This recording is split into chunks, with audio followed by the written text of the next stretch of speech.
MCC सम्झौता अनुमोदन गर्न प्रधानमन्त्री एवं कांग्रेस सभापति देउवाको प्रस्तावपछि गठबन्धन दलको भविष्यलाई लिएर संशय पैदा, माओवादी केन्द्र र एकीकृत समाजवादी अप्ठ्यारोमा। माओवादी केन्द्रको राष्ट्रिय सम्मेलन अघि स्थायी पोलिट ब्युरो र केन्द्रीय समितिमा पर्न नेताहरूको दौडधुप तीव्र, केन्द्रीय सदस्यका आकांक्षी 3 गुणा बढी। नेपाली कांग्रेसको प्रदेश 2 को नेतृत्वका लागि विमलेन्द्र निधि र शेखर कोइराला बीच समीकरणको प्रयास, पदाधिकारीमा केही नयाँ अनुहार आए पनि अर्को पुस्तालाई नेतृत्वमा आउन अझै कठिन। फिलिपिन्समा आएको आँधीका कारण मृत्यु हुनेको संख्या 375 पुग्यो, 56 जना बेपत्ता, भौतिक संरचनामा समेत क्षति। र एसएससी अन्डर-19 एसिया कप खेल्न नेपाली टोली गैराती युएई प्रस्थान, बंगलादेशसँग पहिलो खेल खेल्दै। नमस्कार, कान्तिपुर डायरीका साथमा साथी रमेश र मकेशु। समाचार अब विस्तारमा। माओवादी अध्यक्ष पुष्पकमल दाहाल पुस 11 देखि 13 मा हुने राष्ट्रिय सम्मेलनमा पेश गर्ने राजनीतिक दस्तावेज लेखिरहनु भएको छ। यो सम्मेलनले आगामी कार्यदिशा र नीति तय गर्नुका साथै नेतृत्व चयन गर्नेछ। नेताहरूले भने नीतिभन्दा पदाधिकारी, स्थायी समिति, पोलिट ब्युरो र केन्द्रीय समितिमा पर्नका लागि दौडधुप गरिरहेका छन्। पार्टीको विधानले केन्द्रीय समिति 249 जनाको व्यवस्था गरे पनि आकांक्षीहरू 3 गुणा बढी भएको माओवादीले जनाएको छ। दाहाल निकट एक नेताले भने जो पनि केन्द्रीय समिति र त्यो भन्दा माथिल्लो पद अध्यक्षसँग मागिरहेका छन्, यसले अध्यक्ष हैरान हुनुभएको छ। कसलाई ल्याउने नल्याउने भन्नुभन्दा आवश्यक परे अध्यक्ष चुनाव गराउने पक्षमा हुनुहुन्छ। 2075 अघि माओवादीले 4000 सदस्यको केन्द्रीय समिति बनाएको थियो। 2075 जेठमा एमालेसँग एकता गर्दा उसले 400 सदस्य भएको केन्द्रीय समिति बनाएको थियो। माओवादीको बागमती प्रदेशमा सर्वसम्मत नभएपछि चुनाव भएको छ। माओवादी नेता नारायण दाहालले पार्टीमा स्वस्थ प्रतिस्पर्धा सुरु भएको बताउनुभयो। उहाँले भन्नुभयो, पार्टीमा आन्तरिक लोकतन्त्रको सुन्दर अभ्यास सुरु भएको छ। स्वस्थ ढंगले प्रतिस्पर्धा भएको छ। उम्मेद्वारले आफूलाई मात्र मत माग्ने व्यवस्था छ। अध्यक्षमा सरल सहयात्री पौडेल र दीननाथ गौतम बीच प्रतिस्पर्धा भएको थियो। यसले माओवादीको केन्द्रीय नेतृत्व चयनमा पनि चुनाव हुने संकेत देखिएको छ। माओवादी नेता राम कार्कीले सर्वसम्मत हुन नसके चुनावी बाटोबाट प्रतिस्पर्धा गर्न खुला गर्नुपर्ने बताउनुभयो। उहाँले भन्नुभयो, सर्वसम्मत भए राम्रो हो, तर भएन भने निर्वाचनबाट प्रतिस्पर्धामा जानुपर्छ, बिस्तारै अभ्यास सुरु गर्नुपर्छ। पार्टी अध्यक्षमा दाहाललाई कसैले चुनौती नदिए पनि त्यसपछिको प्रमुख कार्यकारी पद महासचिवलाई लिएर आकांक्षी बीच पेचिलो संघर्ष सुरु भएको छ। महासचिवमा स्थायी कमिटी सदस्यहरू कृष्णबहादुर महरा, जनार्दन शर्मा, वर्षमान पुन मुख्य दावेदारका रूपमा देखिनु भएको छ। पम्फा भूषाल, हरिबोल गजुरेल, गिरिराजमणि पोखरेल महासचिवको चाहना राख्नु भएको छ। तर निर्वाचन प्रक्रिया मार्फत चयन हुने सम्भावना कम भएकाले अध्यक्ष दाहालको सद्भाव रहने नेता नै महासचिव बन्नेछन्। कांग्रेस महामन्त्रीमा दुवै युवा नेता आएकाले माओवादीमा पनि युवाको दाबी स्वाभाविक रहने नेताहरूले बताएका छन्। कांग्रेस महाधिवेशनबाट सभापति चुनिए लगत्तै प्रधानमन्त्री शेरबहादुर देउवाले एमसीसीसँगको अनुदान सम्झौता अनुमोदन गर्न हतारो देखाएपछि सत्ताघटक दलबीच गठबन्धनको भविष्यलाई लिएर संशय पैदा भएको छ। बालुवाटार स्रोतका अनुसार प्रधानमन्त्री देउवाले यही साताभित्र सम्झौता अनुमोदन गर्नुपर्ने भन्दै समर्थनका लागि आग्रह गरेपछि सत्ताघटक 5 दलमध्ये माओवादी केन्द्र र एकीकृत समाजवादी अप्ठ्यारोमा परेका हुन्। एमसीसी सम्झौताका कतिपय प्रावधान राष्ट्रियता विपरीत रहेको भन्दै माओवादी र एकीकृत समाजवादीले यथास्थितिमा पारित नगर्न दबाव दिइरहेका छन्। एमसीसी अघि बढाउँदा पार्टीभित्र अप्ठ्यारो पर्ने, अघि नबढाउँदा सत्ता गठबन्धन दलको भविष्य नै के हुने भन्ने चिन्ता मुख्य रूपमा यी दुई दलमा देखिएको छ।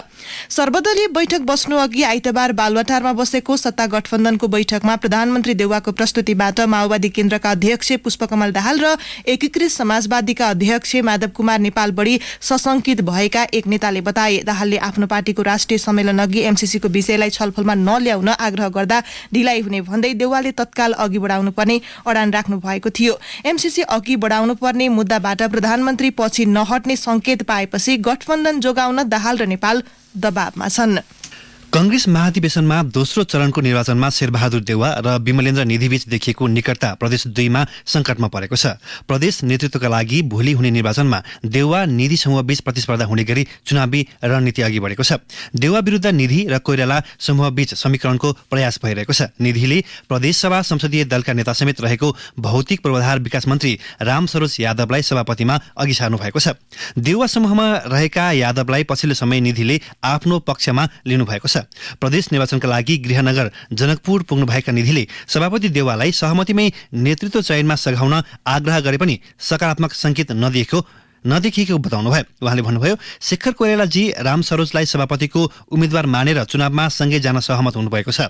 सर्वसम्मतको प्रयास सफल भएन भने हामी कोइराला निधिबीच समीकरण हुन्छ।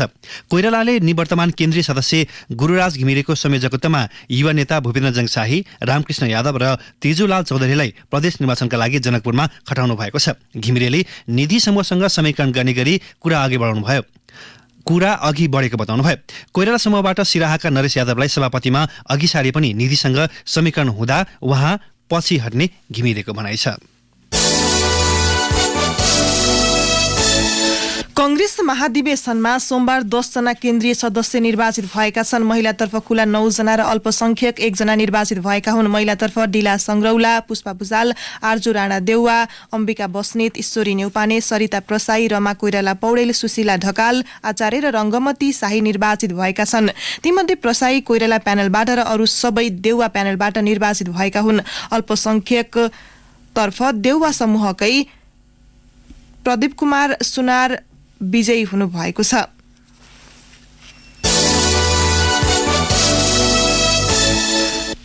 कान्तिपुर डायरीमा अब कान्तिपुर सविस्तारको पालो। कान्तिपुर सविस्तार। मुलुकमा एकपछि अर्को राजनीतिक दलको महाधिवेशन भइरहेका छन्। एमाले, नेपाली कांग्रेस र राष्ट्रिय प्रजातन्त्र पार्टीको महाधिवेशनपछि अर्को साता माओवादी केन्द्रको राष्ट्रिय सम्मेलन हुँदैछ। दलहरूको महाधिवेशनमा सबैभन्दा बढी उठेको मुद्दा हो पार्टी नेतृत्वमा अर्को पुस्ताको प्रवेश। तर पदाधिकारी तहमा केही संख्यामा नयाँ अनुहार आए पनि धेरैजसो पुरानै र पाका नेताहरू निर्वाचित भएका छन्। उमेरले 75 वर्ष लागेका शेरबहादुर देउवा लगातार दोस्रो पटक नेपाली कांग्रेसको सभापति निर्वाचित भएका छन्। मुलुकको कार्यकारी प्रधानमन्त्री समेत रहेका देउवाका लागि दोहोर्याएर पार्टी सभापति हुनु ठूलो राजनीतिक उपलब्धि हो। उता एमाले अध्यक्ष केपी ओली पनि दोस्रो पटक पार्टी अध्यक्ष भएका छन्। 70 वर्ष पुगेका ओलीले आफूलाई राजनीतिमा अझै सक्रिय बनाएका हुन्। त्यसो त उमेरले 67 वर्ष पुगेका एकीकृत माओवादी केन्द्रका अध्यक्ष पुष्पकमल दाहाल 3 दशक भन्दा बढी समयदेखि पार्टीको नेतृत्वमा छन्। यी दृष्टान्तले नेपाली राजनीतिका मुख्य दलहरूमा पाका नेताहरूको वर्चस्व रहेको देखाउँछ। लामो समयदेखि राजनीतिमा पुस्तान्तरणको बहस भए पनि युवा नेताहरू नेतृत्वमा तत्काल पुग्ने छाँट देखिँदैन। तैपनि युवा उमेरका नेताहरू पार्टीका पदाधिकारी तहमा पनि आउन थालेका छन्। त्यसैको एक उदाहरण हो कंग्रेसका महामन्त्री गगन थापा र विश्वप्रकाश शर्माले हात पारेको सफलता। यिनी नेताहरूमा नेतृत्वमा पुग्ने चाहना र अभिलाषा देखिन्छ। कंग्रेसका नवनिर्वाचित महामन्त्री थापा नेतृत्व अर्को पुस्तामा हस्तान्तरण हुन नसक्नुको कारणबारे भन्छन्। एउटा त अब महाधिवेशनको हलले गरेको निर्णयलाई महाधिवेशनको साथीहरूको चाहना यही रहेछ। उसले यतिखेर आंशिक परिवर्तन चाहेको रहेछ कि हामीलाई ल्याउन चाह्यो, केही पार्टीको नेतृत्वको निरन्तरता चाह्यो भनेर मान्नु पर्यो एउटा, होइन, फाइनल्ली। सँगसँगै अर्को कुरा के पनि हेर्नु पर्यो भने दोस्रो चरणमा हामीसँग एउटा मौका आएकै हो नि त। भोटको हिसाबले पनि आएको हो, माहौलको हिसाबले पनि आएको। अब हामीहरू केही साथीहरू तयार भएनौँ, त्यसमा तयार भएको भए बदलिसक्थ्यो। तयार नभएको कुरा पनि आफ्नो अधिकारको कुरा, उहाँहरू तयार हुनु भएन। तयार हुनुभएको भए अरू उम्मेद्वार साथीहरू जो मैदानमा हुनुहुन्थ्यो, दोस्रो तेस्रो चौथोहरूमा उम्मेद्वारहरू तयार हुनुभएको भए बदलिसक्थ्यो। उहाँहरू तयार हुनु भएन, त्यस कारणले गर्दा बदलियो। प्रसंग देउवा, ओली र दाहालको मात्र होइन, धेरैजसो पार्टीको नेतृत्वमा आलोपालो गरी पाका उमेरका नेताहरू नै पुगिरहन्छन्। एकीकृत समाजवादी पार्टीका अध्यक्ष माधव नेपाल उमेरले 69 वर्ष पुगिसके। कंग्रेस नेता रामचन्द्र पौडेल उमेरले 77 वर्ष पुगिसकेका छन्। ती पार्टीका दोस्रो तहका नेताहरू पनि पाका उमेरकै छन्। विश्लेषकहरूका अनुसार देश अनि पार्टीको नेतृत्व सम्हाल्न अझै केही वर्ष यिनी नेताहरूको काँधमा आउनेमा शंका छैन। नेतृत्व हस्तान्तरणको बहस सर्किरहँदा पनि पाका नेताहरूकै काँधमा नेतृत्व किन पुग्छ त? विश्लेषक पीताम्बर भण्डारी भन्छन्। पुस्तान्तरणका कुरा र नयाँ नेतृत्व चयनका कुराहरूमा केही बहसहरू नउठेका पनि होइनन्, तर ती बहसहरू कुन पंक्तिबाट उठे र त्यसले कतिको हस्तक्षेप गर्न सक्यो भन्ने प्रश्न चाहिँ रहि नै रह्यो। त्यसले संगठन निर्माणमा धेरै ध्यान दिएको थियो जस्तो त लाग्थ्यो, तर पनि जुन खालको पार्टी संरचनाभित्र पुरानो पुस्ता भनिएको पुस्ताको एक खालको अनुभव र कार्यक्षमता, कार्यशैलीमा उनीहरू पोख्त थिए, सायद त्यसले निर्वाचनको पार्टीको प्राविधिक पक्षलाई पनि सहयोग पुर्यायो। हुन त पार्टीहरूको केन्द्रीय कमिटीमा ठूलो संख्यामा युवाहरूको उपस्थिति छ। एमालेको निर्वाचित केन्द्रीय कमिटीले त्यस्तै देखाउँछ। कंग्रेसमा पनि विगतको तुलनामा नयाँ अनुहारहरू पदाधिकारीमा निर्वाचित भएर आएका छन्। राप्रपामा राजेन्द्र लिङदेनको उदयलाई राजनीतिमा नयाँ पुस्ताको प्रवेशको रूपमा समेत हेरिएको छ। अर्को साता हुने माओवादी केन्द्रमा कति नयाँ अनुहार र नयाँ पुस्ता आउने हो निश्चित छैन। पार्टीको नेतृत्वमा आउन युवाहरूलाई केले रोक्यो त? एमालेकी केन्द्रीय सदस्य सुनिता बराल भन्छिन्, नेतृत्व भनेको निरन्तरको अभ्यास र बाट परिपक्व हुने कुरा हो। नेतृत्व भन्ने कुरा अझ बढी राजनीतिक नेतृत्व आफैमा एउटा चुनौतीपूर्ण कुरा पनि हो। युवा पंक्तिले चाहिँ आफूलाई तयार गर्ने कुरा मुख्य चुनौतीको विषयका रूपमा आयो, किनभने हामीले हस्तक्षेप गर्न सक्ने कुराको अझ पनि हस्तक्षेप गर्ने गरेको हाम्रो तयारीमा चाहिँ अझ कमजोरी देखिएको कुरा भने साँचो हो। जोश जाँगर र ऊर्जावान रहे पाकै उमेरमा पनि नेतृत्व सम्हाल्न सकिन्छ। अनुभव, निरन्तरता र परिपक्व नेतालाई नै मतदाताहरूले विश्वास गर्छन् भने अधिकांश युवा नेताहरूकै तर्क छ। अन्य देशमा हेर्ने हो भने युवा अवस्थाकै नेताहरूले पनि देशकै नेतृत्व सम्हालिरहेको उदाहरणहरू छन्। नेपालको हकमा 50 वर्ष कटेका केही नेताहरू पार्टीको पदाधिकारीमा निर्वाचित हुँदा पनि युवा नेता आए भनेर खुसी हुनुपर्ने अवस्था छ। रेडियो कान्तिपुरका लागि सुनिता पोखरेल। कान्तिपुर सविस्तार। पार्टी पदाधिकारी तहमा केही संख्यामा नयाँ अनुहार आए पनि धेरैजसो पुरानै र पाका नेताहरू निर्वाचित भएको प्रसङ्गको कान्तिपुर सविस्तारपछि कान्तिपुर डायरीमा अब ब्रेकको पालो। अब बाँकी प्रसङ्ग। अर्थतन्त्रका प्राय सूचक निरन्तर ओह्रालो लागेका विषयमा चौतर्फी आलोचनापछि सरकारले एकसाथ 2 नीति अघि सारेको छ। अर्थ मन्त्रालय र राष्ट्र ब्याङ्कले हिजो 2 फरक निर्देशन जारी गर्दै अर्थतन्त्रका सूचक सुधार्न नीति अघि सारेका हुन्। अर्थ मन्त्रालयले राष्ट्र ब्याङ्क र महालेखा नियन्त्रकको कार्यालयलाई पत्र पठाउँदै ब्याङ्कले स्थानीय तहको खर्च नभएको 80% बजेट निक्षेप राख्न पाउने निर्देशन दिएको छ। सोमबार नै राष्ट्र ब्याङ्कले पनि विदेशी मुद्रा सञ्चित बढाउन 20 वर्गका 300 भन्दा बढी वस्तुको आयातमा कडाई गर्ने गरी बैंक तथा सरकारवाला क्षेत्रलाई निर्देशन जारी गरेको छ। ती वस्तु आयातका लागि प्रतिपत्र एलसी खोल्दा मूल्यको 50 देखि 100% सम्म रकम जम्मा गर्नुपर्ने व्यवस्था मार्फत राष्ट्र ब्याङ्कले हिजो आयातमा कडाई गर्ने नीति ल्याएको हो। आयात कडाई गर्न खोजिएका मुख्य वस्तुमा निजी कार, सार्वजनिक अपाङ्ग मैत्री र विद्युतीय बाहेक र मोटरसाइकलमा 50% र सुर्ती, काठ, फर्निचर, चकलेट, च्युइगम, तास, फुटवेयर, प्लाइवुड, चाँदी, रक्सी लगायतका वस्तुमा 100% मार्जिन राख्नुपर्ने व्यवस्था गरिएको छ। आयात आकाशीयसँगै बढ्दो शोधनान्तर घाटा र घट्दो विदेशी विनिमय सञ्चितमा सुधार ल्याउने उद्देश्यले सो नीति जारी गरिएको राष्ट्र ब्याङ्कले जनाएको छ। उल्लेखित वस्तु विलासिता र कम आवश्यकताको रहेको बताइएको छ।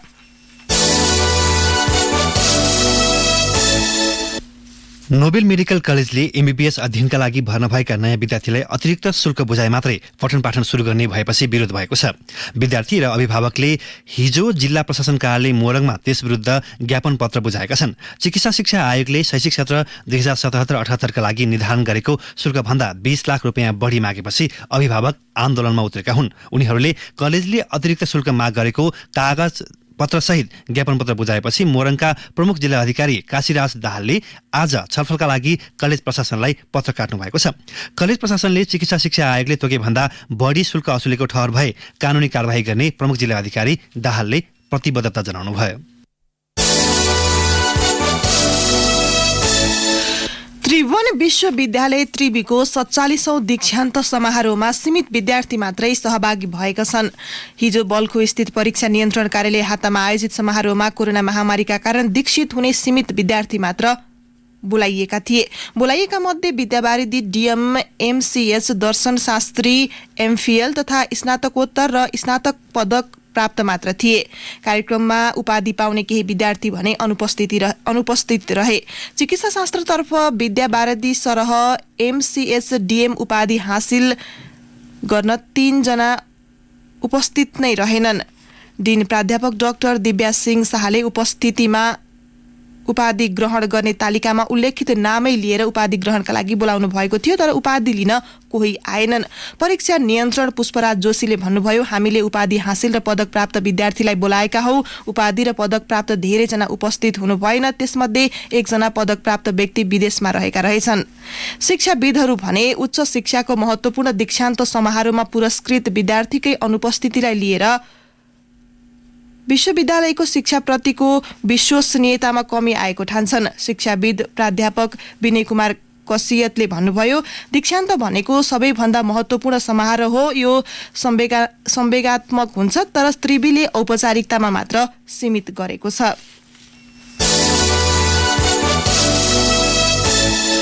मतदाता नावली संकलनमा मतदाताको उत्साहजनक सहभागिता देखिएको छ। रातिसम्म लाइन बसेर सर्वसाधारणले फोटो सहितको विवरण टिपाइरहेका छन्। स्थानीय तहको पदाधिकारीको पदावधि जेठ 5 मा सकिँदैछ। संविधान अनुसार पदावधि सकिएको बढीमा 6 महिनाभित्र निर्वाचन गरिसक्नुपर्ने भएकाले निर्वाचन आयोगले तयारी थालेको हो। जिल्ला निर्वाचन कार्यालय काठमाडौँमा सोमबार राति 7:30 बजेसम्म मतदाता फोटो खिचाइरहेका थिए। कार्यालय समय 4 बजेसम्म भए पनि लाइनमा बसेका सबैको फोटो खिचेर नावली दर्ता गर्दा साँझ अबेरसम्म लाग्ने कार्यालय प्रमुख ठाकुर भट्टराईले बताउनुभयो। दैनिक 500 भन्दा बढी सर्वसाधारणले नाम टिपाइरहेका छन्। काठमाडौँमा हिजो मात्र 35 जना अपाङ्गता भएका व्यक्ति पनि पुगेका थिए। अब हुने स्थानीय, प्रदेश र प्रतिनिधि सभा निर्वाचनलाई लक्षित गरी मङ्सिर 17देखि स्थानीय तहमै मतदाता नावली संकलन सुरु भएको छ। आयोगका अनुसार 343 स्थानीय तहमा नावली संकलन भइरहेको हो। यसबाहेक जिल्ला प्रशासन, इलाका र जिल्ला निर्वाचन कार्यालयमा पनि नावली संकलन भइरहेको छ। आयोगका प्रवक्ता शालिग्राम शर्माका अनुसार सोमबारसम्म देशभर 4,31,314 जना मतदाता थपिएका छन्। बागमती प्रदेशमा गठबन्धनलाई खुशी बनाउन अनावश्यक रूपमा मन्त्रालय विभाजन गरेसँगै सरकारी खर्च बढ्ने भएको छ। मुख्यमन्त्री राजेन्द्र प्रसाद पाण्डेले हालै मात्र 8वटा मन्त्रालयलाई फुटाएर 14वटा बनाएसँगै सरकारी खर्च बढ्ने भएको हो। प्रदेश सरकारले 3 पटक गरेर 11 मन्त्री र 1 राज्य मन्त्री नियुक्त भइसकेका छन् भने अझै 3 मन्त्री र 2 राज्य मन्त्री नियुक्त गर्ने तयारी भइरहेको छ। प्रदेश सरकारले 6वटा मन्त्रालय थपेसँगै मन्त्रालयको सेवा सुविधा बाहेक प्रत्यक्ष रूपमा वार्षिक करिब 1.5 करोड रुपियाँ अनावश्यक खर्च बढ्ने भएको छ। नयाँ सरकार गठन भएसँगै तत्काल 30वटा सवारी खरिद गर्ने मन्त्रालयगत रूपमा तयारी भइरहेको छ। अर्थ मन्त्रालय स्रोतले भन्यो, मन्त्रालयगत रूपमा भएको माग अनुसार तत्काल 30वटा सवारी साधन खरिद गर्नुपर्ने देखिएको छ। अर्थ स्रोतका अनुसार भौतिक पूर्वाधार मन्त्रालयलाई तत्काल 2वटा सवारी खरिद गर्न 1 करोड 20 लाख रुपियाँ बराबरको स्रोत सुनिश्चित गरिसकेको छ। हालकै अवस्थामा 30वटा सवारी खरिद गर्दा करिब 18 करोड रुपियाँ थप खर्च हुने देखिएको छ। कान्तिपुर डायरीमा पुनः ब्रेकको पालो।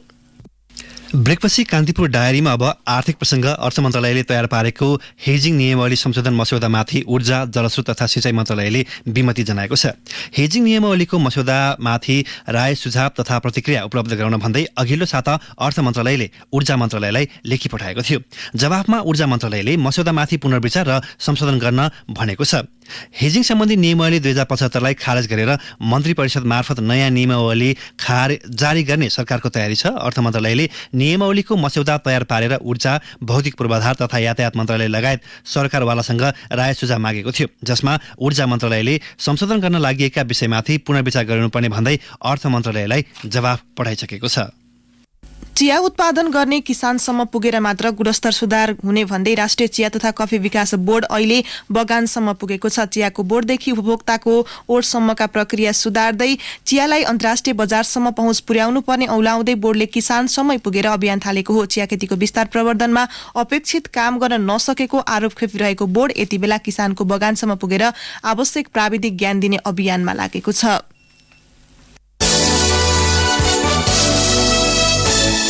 अब अन्तर्राष्ट्रिय प्रसङ्ग। फिलिपिन्समा गत बिहिबारदेखि आएको आँधीका कारण मृत्यु हुनेको संख्या 375 पुगेको छ। 500 जना घाइते भएका छन्। अन्य 56 जना हराइरहेको बीबीसीले जनाएको छ। 195 किलोमिटर प्रति घण्टाको वेगमा आएको आँधीका कारण 4 लाख जना सुरक्षित स्थानमा सरेका छन्।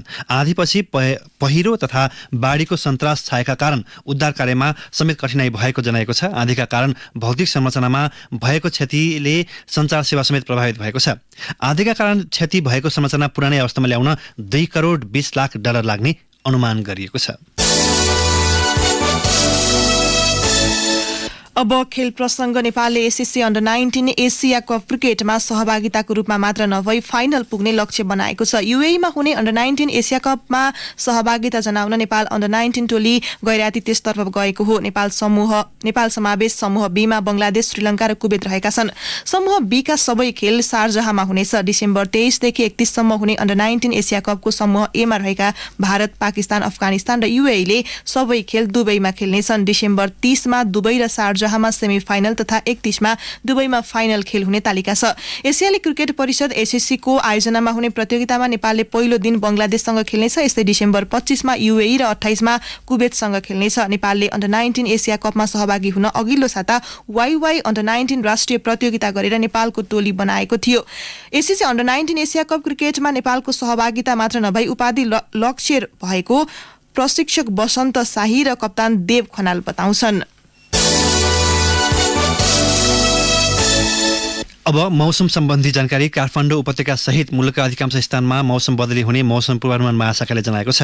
उच्च पहाडी र उच्च हिमाली भूभागमा हिमपातको सम्भावना रहेको छ। न्यूनतम तापक्रम 3.2 काठमाडौँ उपत्यकाको रहेको छ भने अधिकतम तापक्रम 18 डिग्री सेल्सियस पुग्ने जनाएको छ। सूर्योदय बिहान 6:50 भयो भने सूर्यास्त साँझ 5:13 हुनेछ। हवस् त यिनै प्रसङ्गसहित कान्तिपुर डायरीको यो बुलेटिन अहिलेलाई यही सकिन्छ। साथी रमेश र म केसु बिदा हुन्छौ। नमस्कार।